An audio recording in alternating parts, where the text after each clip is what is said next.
When it came to Tony Hawk's Pro Skater, Neversoft always tried to push the envelope by adding new gameplay features to each additional game in the series. Pro Skater 2 added manuals, Pro Skater 3 introduced reverts and hidden combos, and Pro Skater 4 had spine transfers and vehicle skitching. Tony Hawk's Underground, on the other hand, granted fans of this series a feature that was long overdue: the ability to get off of your skateboard and walk around.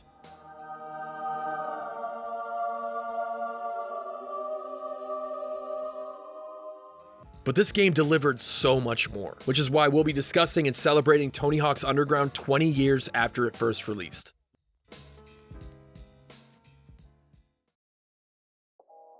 Right from the jump, Tony Hawk's Underground let you know that, style-wise, this game was going to go a bit harder than its predecessors.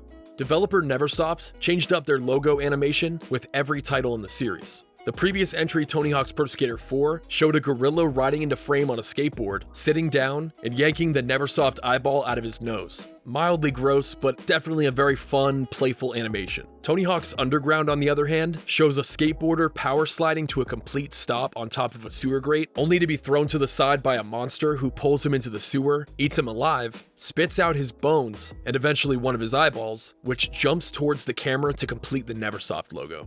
The skater was Eric Sparrow, and the monster was THUD. We'll get back to them a little bit later.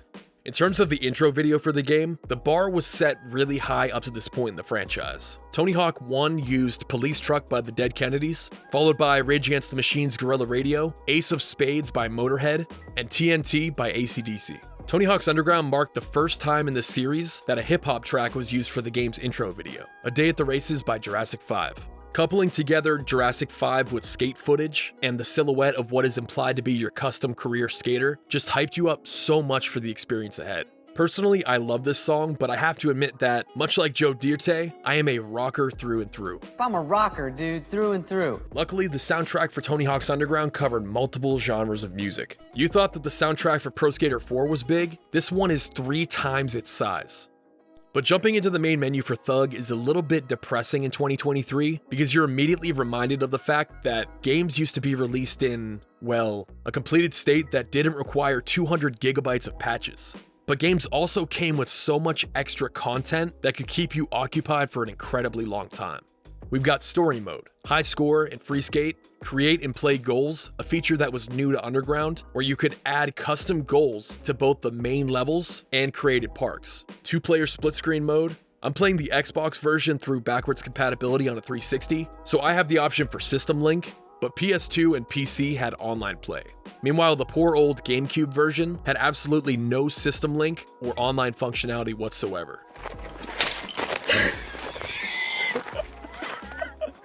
Now, I might be playing THUD on an Xbox 360 for this video because it's just easier to capture footage from, but growing up, I always played this game on a PS2. Back in those days, the online mode for THUD was very humbling in the sense that I thought I was amazing at these games, but once I hopped online and got absolutely demolished by a bunch of older kids who talked a ton of justified smack on the mic, "Bro, you fucking suck, kill yourself," I learned a thing or two about Tony Hawk players with actual skill. You lose! Continuing on, we have the Skate Shop, where you can outfit your character with different board graphics, grip tape styles, and wheel colors. Last but not least, several create modes, such as Create a Trick, which was also new to THUD. And I'll be honest, other than the moments in story mode where the tool is forced upon you, I never really messed with this, but it's definitely a welcome feature to the series. Next up are Create a Park, Create a Skater, and Create a Deck, the latter of which was also new to Tony Hawk's Underground. And if you had a PS2 and an iToy camera, you could scan your ugly mug into the game. The story mode in Underground was its selling point at the time of its release, and playing through it again for the making of this episode, it's still really easy to recognize just how great this was. Pro Skater 4 was a huge departure for this series because Neversoft decided to do away with the 2-minute timer in career mode, and instead they let you explore each level with no time limit to worry about. Instead of a set list of goals at the beginning of every level, you would instead approach different characters to kick off the goals of each level. Underground built upon that system with cutscenes and a linear story that really made you feel like a pro skater. They also added a day-night cycle and a totally revamped stat system. No longer did you have to go into a separate menu to upgrade your stats. They were now unlocked with real-time challenges. And of course, like I said in the intro, you could now get off of your board and walk around. If for some reason you're watching this and you haven't played Tony Hawk's Underground or any of the later entries in this series, that might not seem like such a big deal, but the walking mechanic allowed for easier navigation of levels, climbing up walls and ladders, and you could transition to a walk in order to keep a combo going for a longer period of time. But Tony Hawk's Underground also introduced the caveman maneuver, along with hip transfers, and one of my all-time favorite mechanics introduced in this series, acid drops. Neversoft just went bigger and bigger with every entry in this series. They jam-packed so much extra stuff for you to do in career mode. Couldn't afford to buy Need for Speed Underground? THUD had you covered. Blockbuster had no more copies of NHL hits? THUD had you covered. Tried to buy Metal Gear Solid 3 with no ID for the cashier to see? THUD had you covered. All jokes aside, the driving mechanic they shoehorned into this game is a very touchy subject for fans of this series. Some people absolutely despise the fact that you were forced to drive at least one vehicle during each career mode level. I personally never really cared that much. I mean, the most annoying vehicle mission in the game involves a lawnmower in the Vancouver level, and that's just because the mower is so slow and hard to steer. Aside from the goals in career mode, there were also secret tapes to find, which unlocked 3 different videos for you to watch, along with 3 classic levels from Pro Skater 2, School 2, Hangar, and Venice. But Tony Hawk's Underground's career mode starts out with your best friend and, spoiler alert, future worst enemy, Eric Sparrow, informing you that Chad Muska is coming to town for a skate demo. Eric tells you to get dressed and come outside. And by get dressed, he means change your entire physical appearance, right down to your gender or skin color. Wow, this game was really progressive for its time. I personally identify as a skeleton-faced man, so it's nice to finally see myself represented in video game form. For this playthrough, I decided to model my custom skater after Gerald from Hey Arnold, because, well, Gerald fucking rules. But also, I think I might have just had Hey Arnold on my mind, because right before this, I found out that Eric Sparrow was voiced by one of the actors who played Eugene on Hey Arnold. That information alone was enough to shake my entire worldview, but I just about passed out when I realized that he also voiced Number 1 from Kids Next Door. I'll buy you out for $500,000 right now. I got my checkbook. So let's do this the easy way. Hand over the cake, and we'll be on our way. Your hometown is an unnamed location in New Jersey, but seeing as Mike Vallely is skating around and refers to the area as the old neighborhood, one would assume that this is probably supposed to be his hometown of Edison, New Jersey. But while I was doing some research for this episode, I discovered something that might just blow your mind. Just over the Raritan River from Edison lies Franklin Township, New Jersey. Right off of Route 27, there's a cemetery monument shop next to an auto repair place. Could this be the real-life version of Headstone Harry's and Fast Tony's Fat Rims? So I guess that would put the main character's house right about here. And beware of dog. Holy shit, that's Jason Turbo's house. So Chad Muska does his demo, and after you impress him with your skate moves, he tells you to link up with a local skate shop to see if they'll sponsor you. It just so happens that the local skate shop is owned by Stacy Peralta, a skate legend from California who for some odd reason decided to open a skate shop in northern New Jersey. He tells you that in order to be considered for his team, you need to put together a sponsor me tape, filmed anywhere but Jersey. Done. No local spots and different tricks.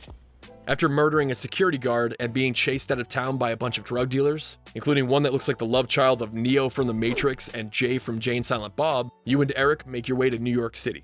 Eric takes it upon himself to light Queen Latifah's taxi on fire so you can do some kickflips over it, and when Stacy sees that footage, you're signed to his team.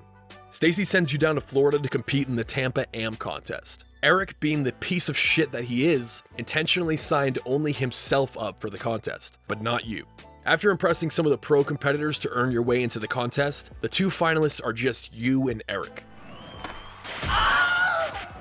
When you win, a bunch of sponsors are fighting for you to join them. Once you've been sponsored by a big company, Tony Hawk's Underground makes no attempt at glamorizing the life of a sponsored skater. The main character quickly realizes that his team manager, THUD, is a complete dumbass. Just push yourself, show us your Skittles, and everything is cool. Skittles? Skills! Skittles mean skills. What are you, from Idaho? THUD reveals that Eric has been signed to the team as well, and will be joining you for a trip to Hawaii. Now, this is where one of the top 10 biggest anime betrayals of all time occurs, where Eric films you doing a McTwist over a helicopter from rooftop to rooftop, but he edits the footage onto another tape and steals the idea for himself. The video premieres at the Slam City Jam contest in Vancouver, at which point Eric is promoted from amateur to pro. Even though your character is still an amateur skater, they sign up for the pro contest. And when they win, THUD reluctantly promotes you to a pro. This is where you're allowed to customize your own board graphic. This tool has a pretty limited amount of features, but at least Gerald can finally have his signature number on his board. The team then takes a trip to Russia, where Bam Margera, who has pointier nipples than PS1 era Lara Croft, plants the idea in Eric's head of stealing a tank. Being the massive, dumbass piece of shit that he is, Eric steals the tank and crashes it, placing all of the blame on your character. You're kicked off the team and forced to find your way back to New Jersey, where you're inspired to start your own team. One of the writers for this game must have been a big fan of the movie Brink, because your character is suddenly all about the idea of soul skating. Soul skaters. I mean, together there is nothing we can't do. In other words, skating for the fun of it, with financial gain simply being an added perk. This is where you assemble a team from all the available pros in the game. After assembling your team, you complete various challenges at the levels you've unlocked during your career mode journey. The pro skaters that you select are included in one massive team video at the end. These nuts! After that, Eric reveals that he has your helicopter gap footage in his possession, and he'll give it up if you can hang with him for one last line around the neighborhood. Oh, and I guess Eric is now so rich that he could afford a body modification that allows him to fart out balls of fire. After defeating Eric, he gives up the tape and throws just a little bit of a hissy fit. I'm still better than you! You got lucky, you little punk! Slam City Jam in Tampa with nothing but lucky little bitch! Get back here! You ain't nothing! I know I can kick your ass! Now, if you choose to run through career mode again, you don't have to replay this last goal. There's an alternate ending on every additional playthrough where your character just punches Eric and takes back the tape. Depending on which difficulty level you pick before running through career mode, your rewards are varied. If you beat the game on easy, you unlocked Iron Man. Normal difficulty gave you Gene Simmons from Kiss, and sick difficulty unlocked a character named THUD, the character that was seen ripping Eric Sparrow to shreds during that Neversoft logo animation. THUD was based on the character THUD from the 1984 horror movie of the same name. But anybody who played through this game and just so happened to despise the band Kiss was shit out of luck, because not only were 3 of their songs included on the soundtrack, but upon completion of career mode, you're also given the level Hotter Than Hell, which is simply just a Kiss concert taking place in Australia. When you find all of the Kiss letters in the level, the band comes out and plays a show. And we will of course be doing a 20-year retrospective on Tony Hawk's Underground 2 next year, aka Bam Margera's Underground 2. I stuck him into the thumbnail for this video as a bit of a teaser for that episode. But for the remainder of November, keep an eye out for another 20-year retrospective that will cover Need for Speed Underground. I'm really excited about that one.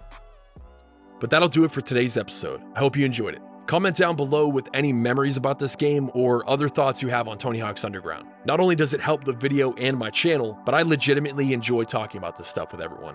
As always, thank you for watching, and I'll see you on the next one.